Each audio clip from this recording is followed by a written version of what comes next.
the most important skill for game developers is the ability to teach yourself new skills on your own. As a game developer, you must wear many hats to create a successful game. Between all the work that needs to be done on games, there's project management, business communications, computer programming, story writing, the creation of visual art, music composition, marketing, and much more. A lot of skills are required to make a game. And every game is different too. Like, there's no one-size-fits-all comprehensive educational program that's going to teach you all of the skills that you need to know to be a game developer for the rest of your life. What you're doing right now by watching this YouTube video is developing the essential skill of self-teaching. You're taking the individual initiative to research what skills you need to have to create your dream game, and then you'll eventually study and practice these skills so that you can put them to use. The more you repeat this cycle of research, study, practice, using resources like YouTube videos, books, tutorials, discussion forums, documentation, I can promise that you'll learn faster and learn more to accelerate towards your goal of creating your dream game. Hi, I'm Jeff. I'm the creator of Cult Game, an RPG where you start your own cult in a procedurally generated world of haunting ASCII art.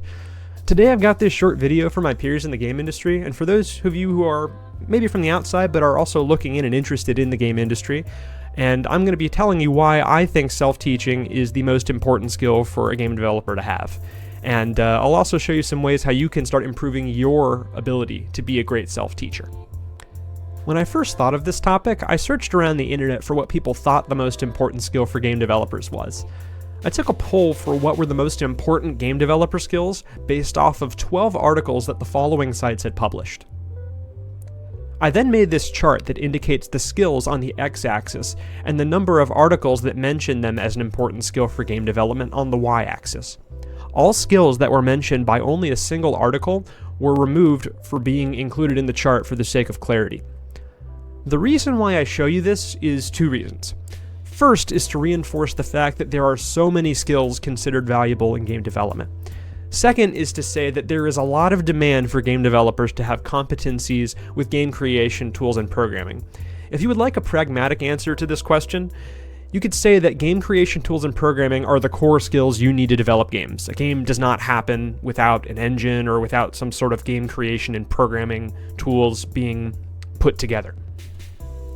But there are still a lot of other skills that you should not neglect if you want to be a good game developer.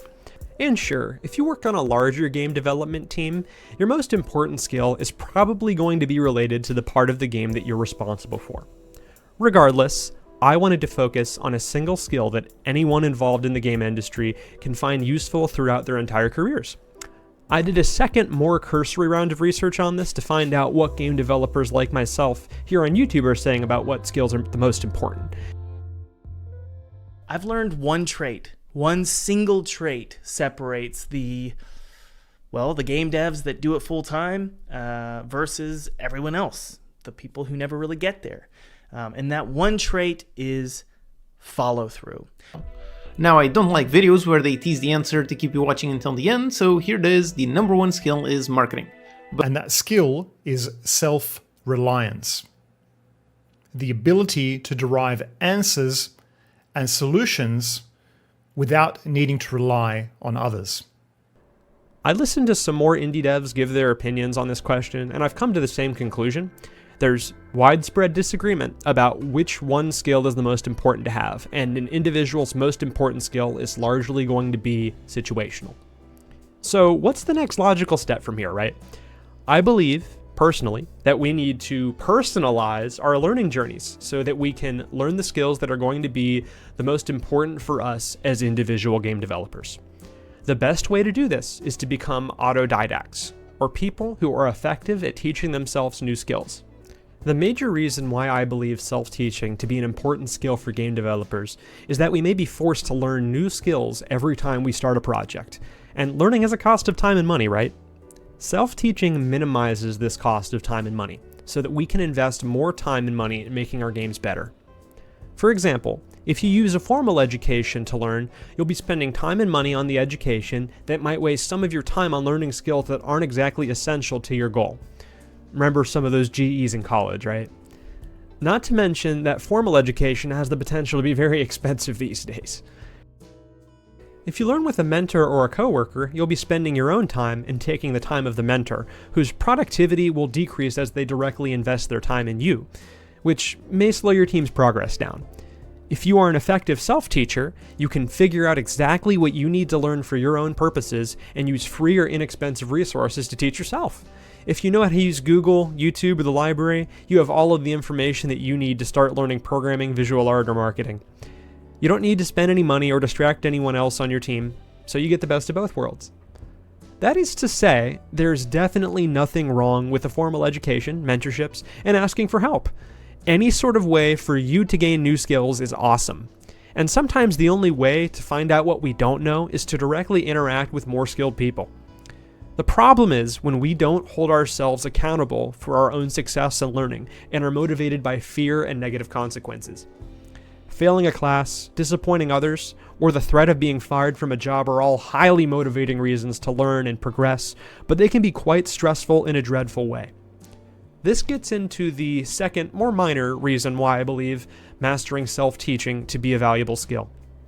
You will begin to develop self-reliance and self-motivation.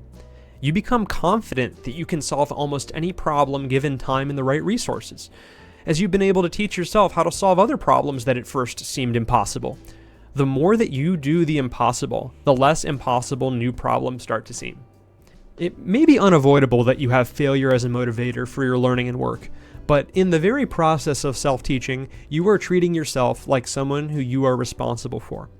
This is the very essence of self-motivation, and I hope we are all able to transition our reason for getting up in the morning for work to be one of a purposeful hunger for success rather than a fear of failure that eats away at us. So at this point, I've hopefully convinced you that self-teaching is important.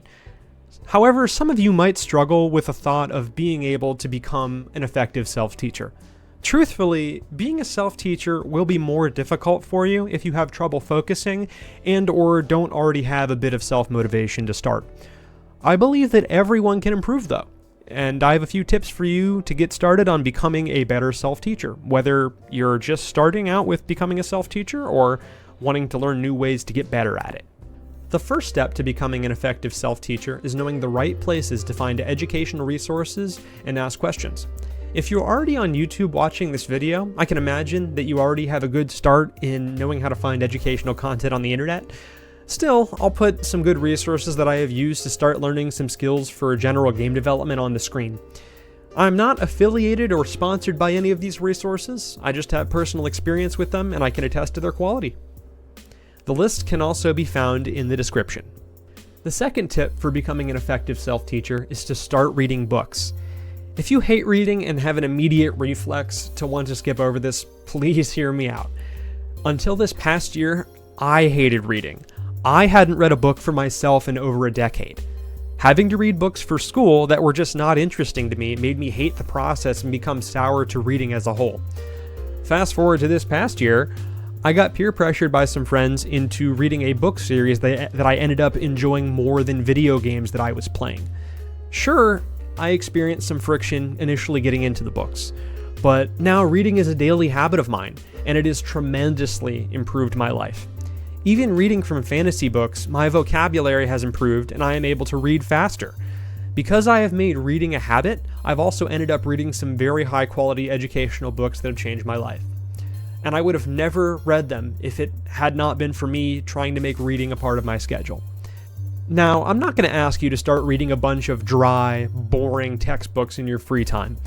Take a whole year and just read books that you find interesting or entertaining. The goal here is to just make regular reading a rewarding part of your schedule. Once you've done that, you can try dipping your toes into the water of books that you find interesting yet are more oriented towards learning new skills or education. The distilled knowledge of a quality educational book is worth more than a YouTube video, so you'll be making S-tier learning a part of your schedule. Everyone and their brother is going to start recommending you books as soon as you tell them you're getting into reading. If you're just interested in general game development though, a good place to get started is Jesse Schell's The Art of Game Design, A Book of Lenses. The author is a very down-to-earth guy, and he tells the stories of his life working in the game industry, and he has a lot of insights he's drawn from his experiences.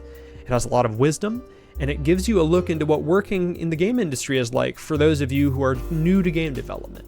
The third and final tip I have for y'all today for becoming a better self-teacher is to start with small goals. To someone who is new to the idea of self-teaching, it is very daunting to tell them, hey, you need to figure out how to make a best-selling video game all on your own, all by yourself, or else you're not a true game developer. In order to maintain our motivation to keep learning, I believe that we need to avoid painful moments of frustration that will make us decide to give up. We can run into these moments when we don't know what questions we should be asking, or why something isn't working out, or when we aren't seeing progress proportional to the amount of time we spend learning or working.